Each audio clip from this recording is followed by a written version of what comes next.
Today on Golf Life, I've got 3 great reasons to watch the show. First of all, we're going to take you inside Club Champion. In there, we're going to show you the process of getting fit for your irons, which is a great way to start your golf season. And we're also going to show you a driver fit and the whole process.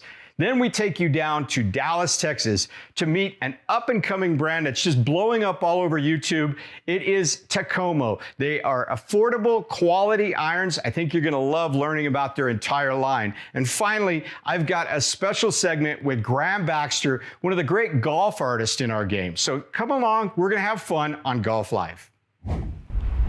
Today we're at Club Champion. Now, it's the start of the golf season and Mitch Anderson is joining us. Mitch, this is really the time where you can get set right so you can have that golf season that you've always wanted to have, right? And it starts a lot of times with irons.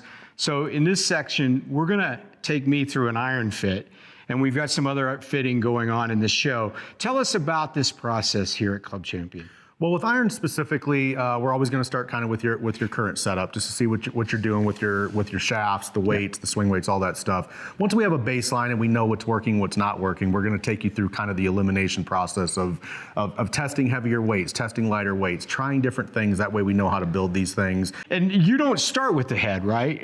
But I'm going to actually put you in a little bit of a challenge because I'm going to say I want that Bettinardi head, right? It's beautiful milling on the back, forged iron, and now you've got to make that work for me. How do you do that? Yeah, you're pigeonholing us a little bit. You're kind of cutting all the fun. I wanted to try it, you know. You're picking a head that's very good. I mean, Bettinardi performs very well for us. We sell a ton of their product here. But yeah, I mean, we're going to take you through the whole process that we normally would with testing shafts, testing weights, testing flexes. I know enough to be dangerous to know that what you guys do is going to get me a set that I'm going to be happy with. Oh yeah, absolutely. We feel very confident what you come out of here today with. You're going to be playing better golf when you get it in your bag. Yeah, so what we'll do is we'll do shaft testing, okay? But before we do that, we'll get a baseline group, just the kind of normal shaft that you play. We'll put it in the new Bettinardi CB iron, okay? We'll get some numbers, talk you through what we like, what we don't like, and then from there, we'll start changing out the shaft, manipulating the numbers to get our best data. Excellent. Okay, let's get going. Corey had me hit a standard setup with a steel stiff shaft. Good strike. Nice. After reviewing my numbers, while the club head speed and ball speed were good, I had low spin and land angle, meaning my ball doesn't have great stopping power on greens. Using Club Champion's adapter system, we jumped through several shaft options. We started with a regular graphite, then tested several metal mesh and steel fiber composite shafts. This one's actually the steel fiber from Aerotech, okay? So another one that's very similar to the MMT, but this one's actually a little bit more interesting. It has a graphite core and then it's wrapped in several miles of steel fiber, okay? That one in particular, you noticed it, you swung the club harder, but you got less ball speed. Comparatively, that MMT shaft, you're actually swinging it a little smoother and getting 3 more miles an hour ball speed because you're getting all that energy into the golf ball. It's a good, efficient shaft for you. Ultimately, we ended up with the MMT shaft with the beautiful Bettinardi CB 24 forged head. Once you find the shaft, the head is the cherry on top. You know, what we always tell a lot of our customers is the shaft is where us fitters get to be picky. The head is where you as a player get to be picky. Okay. That's when we're starting to look at feel, look, you know, confidence, those kind of things for you as a player. Yeah. The shaft is giving us the data. Yeah, exactly. Yeah. And of course, that's why we got the data that we got. Well, and we tried 7 shafts at Club Champion, and it didn't take too long, and I'm not tired. Yeah. So I got to tell you, and this is a beautiful looking iron. Gorgeous, yeah. So that was a really fun experience, Mitch. I tell you what, Corey was amazing. What did you think? I mean, you saw me swinging and what I was capable of. I'm probably the average, you know, 40 to 60-year-old guy that's athletic. What did you see in the fit process? Well, you're selling yourself short, Mike. I mean, I thought you did great. You know, but we did notice right away some variables that needed to be changed. We needed to get you height. We needed to control your landing angle a little bit better, give you some stopping power. With the shaft we landed on, not only did we see an increase in the ball speed and the efficiency, we got you launching it higher, we got you just spinning it better, we got you landing in the green softer. So what I found to be the case is that if I was to go to a green grass or a discounter, most importantly, and just pull something off the shelf and pull the Bettinardi with the wrong shaft, quite frankly, I probably would have put it back on the shelf and not purchased it because I didn't like the feel of it. Once Corey was able to get me into the shaft, all of a sudden the beauty of the head came out and what I know to be a forged head that's made very well. Absolutely. Isn't that kind of an interesting dynamic that I think happens to a lot of golfers, right? We make the wrong decision in our process. I think that happens a lot. I mean, people grab stuff off the rack, they hit it in a bay, and it doesn't work, so they assume that that product's not good. There's no restriction what we can do here. I mean, we have a wall full of options, full of weights. You know, we can do anything. This is the custom shop. So we try to pare stuff down by ruling out variables, you know, and at the end of the day, what we feel like we give you at the end of it, it's going to be the best club for you. Absolutely. Well, get over to Club Champion soon. We're going to be back at Club Champion later in the show. But Mitch, thanks for your time right now. That was fun. All right. We'll see you in a minute. We meet famous golf artist Graham Baxter when Golf Life returns. Golfers are raving about the Bat Caddy electric push cart. I used to carry my bag on my back, but after using the Bat Caddy, I'll never go back. The Bat Caddy is not only easy to use, but incredibly efficient, giving you more time to focus on your game. The Bat Caddy is a game changer. It has plenty of power to handle any course and makes my rounds more enjoyable. I highly recommend it. Golfers everywhere are discovering the benefits of using the Bat Caddy electric push cart. Get yours today and experience the difference for yourself. Visit batcaddy.com for more information. It's that time of the year to improve and practice the game of golf, so I've taken the time to organize some golf lesson programs that we've reviewed and believe will help you get better faster. If you visit golflife.com now, I'm sharing an easy-to-follow guide on the best golf lesson programs and videos from top golf teachers in our game. We've been at this for 25 years, so visit golflife.com and trust that we are going to help you get better at golf. See you at golflife.com.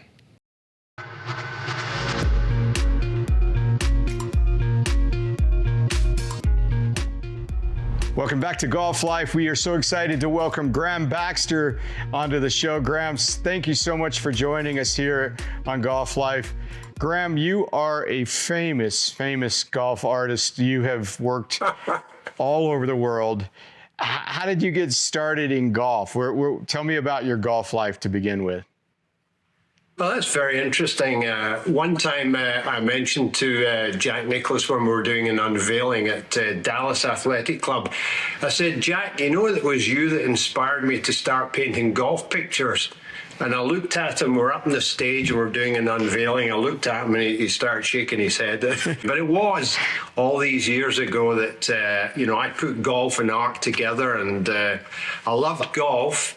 But my first love was art, and I just combined two of Scotland's favourite things, golf and art, you know. So I started in 1986, and here I am 39 years later. Now, where are you from, and how did you get to the place where you started to really get into doing golf courses, and where did you do that? Well, I'm originally from Stirling area in Scotland, which is central Scotland. I went to art school in Glasgow. I said to my father one day, I'm going to paint a picture of a golf course, and he said, what's a picture of a golf course? I said, I have no idea. I said, I just want to do this painting of St Andrews.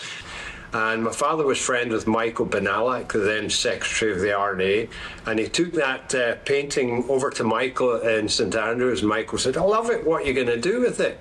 And my dad says, well, we thought we might do a print. And he says, great idea. So that's when the business started, 1986, and I've been painting golf pictures ever since. What is the process? Your paintings are what I find to be just absolutely realistic. Your lighting is very bright generally and just stand out, so they really pop off the wall. What is your process, and how do you arrive at just such amazing detail? Well, you mentioned light. That's most important for me. I think everyone's happiest day in a golf course is when it's sunny.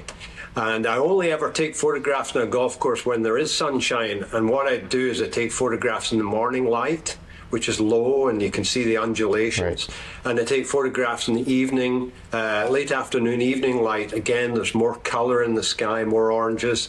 And you can see the shapes of the fairways, the undulations and the green. And so I always do my photographs morning and evening. But I personally go to every golf course that I paint, because it's not just a case of getting a photograph and doing a painting. I've got to know the course, I've got to see the design, I've got to know who the designer is. All these things go into it. And you mentioned realism. what I'm doing when I do a painting is recording a piece of golf history, and that's an important thing for me. I think an RNA member said to me when I was artist for the Open for 25 years, he said, "You know what you've been doing?" I said, "Yeah, painting the great course of the Open." He said, "No, you're recording golf history." And that was a eureka moment for me. And, I've always had that philosophy ever since. Tell our viewers, if you will, some of the great places that you've traveled and some of the great places you've been, because you did start in Scotland, but you've come abroad, you've been all over the United States. Just kind of describe some of the places that you've seen. Well, that's very interesting. I've actually been fortunate enough to have been commissioned now by 64 of the world's top 100 clubs throughout the world. Yeah. I've painted over at Royal Melbourne, actually 3 times, 1 for the club and 2 President's Cup paintings. I was artist for the President's Cup, and I did Fancourt in South Africa, Royal Montreal in Canada, and other amazing places. I also was commissioned by Dunlop Phoenix to do a number of paintings for them over a period of time for the Dunlop Phoenix tournament, which is one of the major golf events in Japan. I painted in China, Indonesia, Dubai. I was commissioned by Sheikh Mohammed Maktoum to do 3 paintings of his courses. One is the Emirates Club and the other one is Dubai Creek. And so really I've just had the most amazing time. I've obviously painted Augusta and all the other great courses. Graham, let's do some quick answers here. What's your favorite course that you've ever painted? Very interesting. A lot of people would probably think I'd say Augusta or Pebble Beach, but to be honest, the most amazing place I've ever been is Old Head in Ireland. Old Head, I've heard that so many times. So does that mean that the famous Peninsula Green, is that your favorite hole that you've ever painted, or what would be your favorite hole?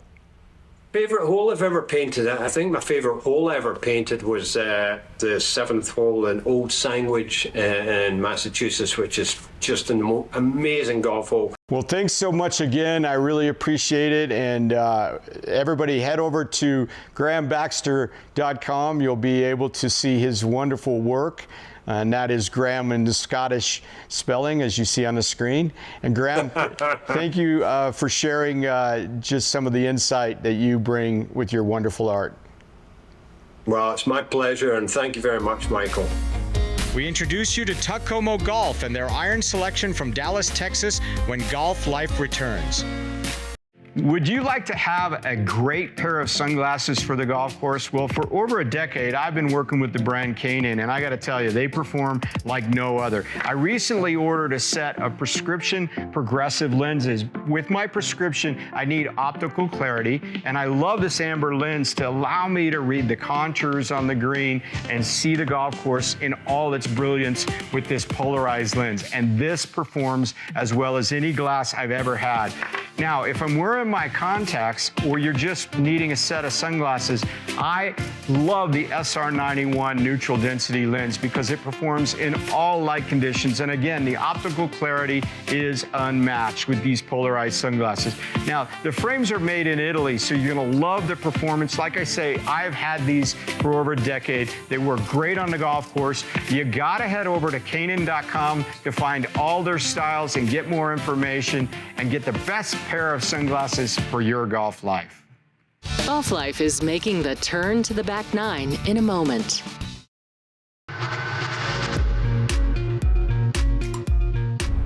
Hey, welcome back to Golf Life.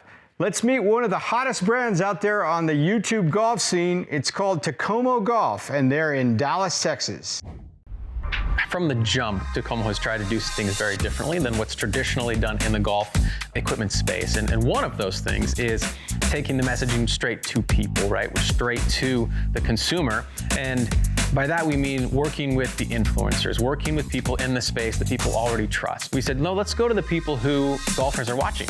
And it was right at the start of when the YouTube and the social media golf world was really taking off. All right, Aiden, so you've seen a lot of content about Takomo, right, on YouTube, places like that. But today you're gonna actually get to hit some of the clubs. So what I thought is I'll actually start you with this one. All right, this is the 101s. Now, I've seen you swing a couple times, so I don't think these are probably gonna be what you end up with, but those are the ones that are gonna go the furthest, be the easiest to hit. So have at it, see what you think.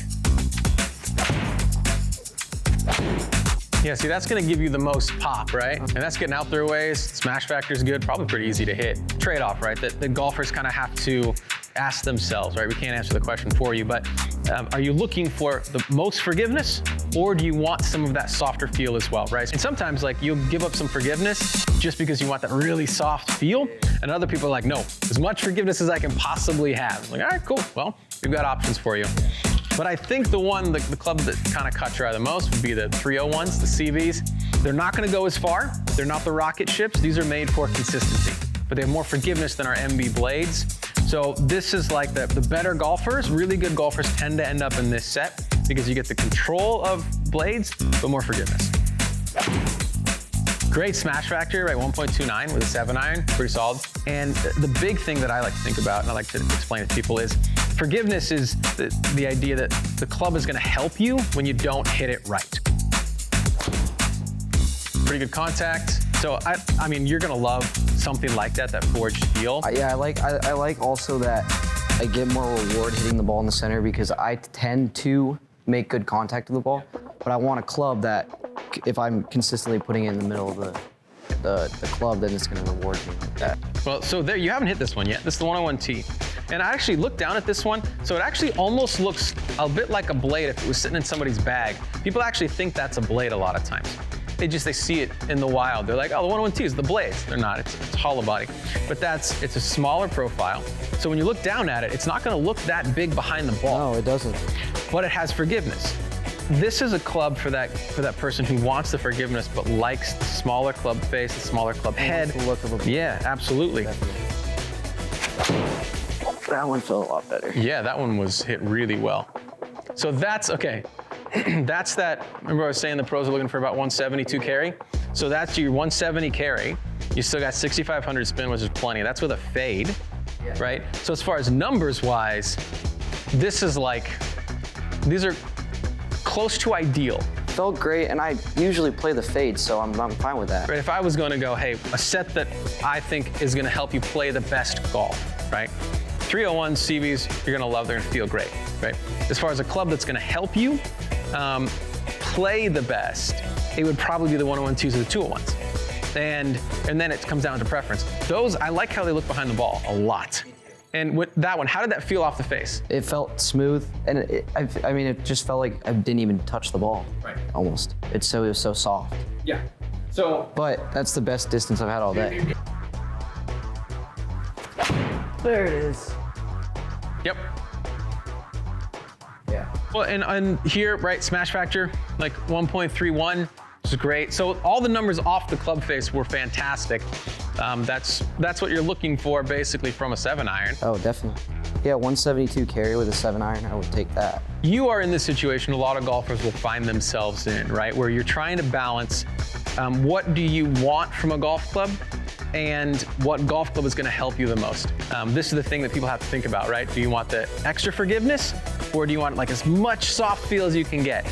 If I don't play for a few weeks, I get that forgiveness, whereas if I had a blade, I like having the look of a blade, but playing a club that is more forgiving than going out there with a blade 3 weeks fresh and just, ugh. So the 201 is the exact same loft as the 101T, right? So you would expect similar numbers, right? Delivery is going to matter, but overall, the carry distances, when you hit them both well, the numbers should be fairly similar. So it's going to come down to feel, because that's a forged construction, forged head, so it's going to have a softer feel, but it's not going to be quite as forgiving. So that's the trade-off. But this is the kind of club that I'm swinging right now.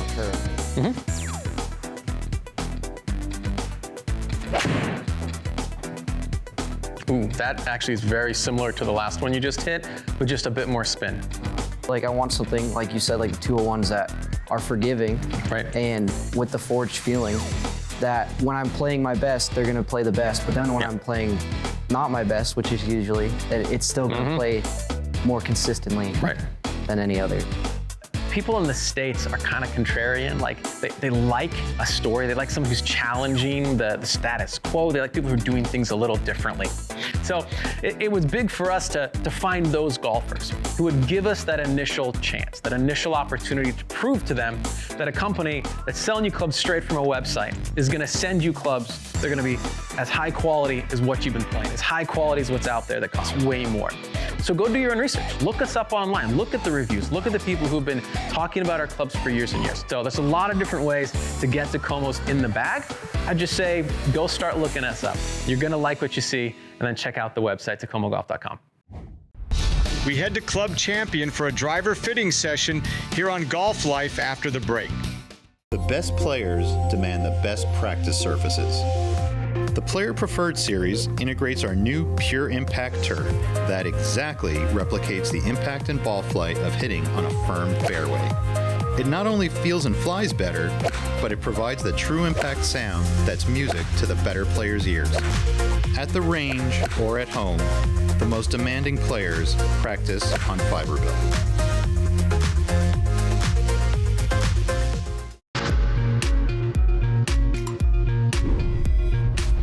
We're back at Club Champion. Mitch, getting a driver is really what people really want to do. Everybody wants to hit it farther. They want to hit it farther.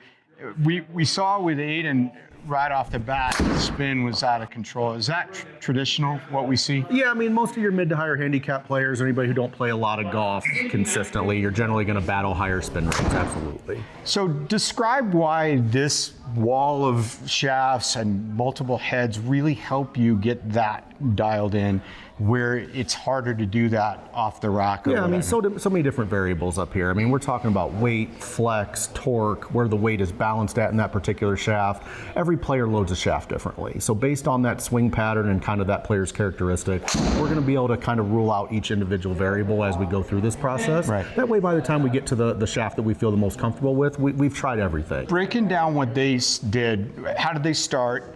And why did you do it the way that you did? Well, we always typically have them hit their current driver. We want to make sure that we have a baseline of kind of what they're doing with what they're playing now. Mm-hmm. That way we can identify red flags and say, hey, you know, we need to work on this area here, we need to lower this, we need to increase this, whatever it is. And then that way that helps our fitters kind of get to that shaft selection a lot quicker, so we don't have to hit, 70 different shafts in here and wear them down to the point they're sweating all over the place. Right. So what's kind of the normal driver that you have in the bag? So right now I have a TaylorMade M6 with a Penley extra stiff shaft. Gotcha. Well, what's the big miss? Is it left, right, high, low? It's high right now, yeah. Perfect. Big fade. Cool. Well, we'll start you off with this guy right here. This is the Fujikura Black 60 gram stiff. And then you're using TaylorMade head. I just put you in the new QI35, 10 degrees. Pretty standard. All right. We'll get a little baseline group. How often do you get feedback from people that they want to be fit for that head? Yeah, unfortunately, it happens a lot. I think people have their brand What's your advice to viewers about that? Come in with an open mind. There's so much good stuff on this wall. I mean, to be honest with you, I could give you anything in here. If it's fit properly, you'll probably hit it pretty decent. The process of fit, it's so iterative, right? It's such a personal relationship, right? Absolutely. The fitter gets you kind of where you want to be, and then you kind of feel, how is this going to play? And that's really the essence of that, right? Sure, and we understand this isn't a silver bullet, right? We're not going to give it to you and you're going to be a pro golfer in 2 days, right? But we are going to give you the right tool to go out and improve your game. We are going to give you something that will help you on the golf course.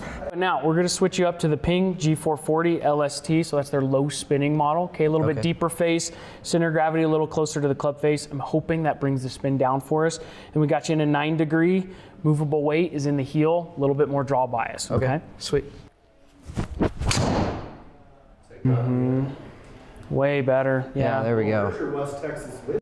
So the reason that we brought Aiden here today is he's 21, he's young. We have a lot of young golfers in the game today. Yeah. Some of them have a lot of speed.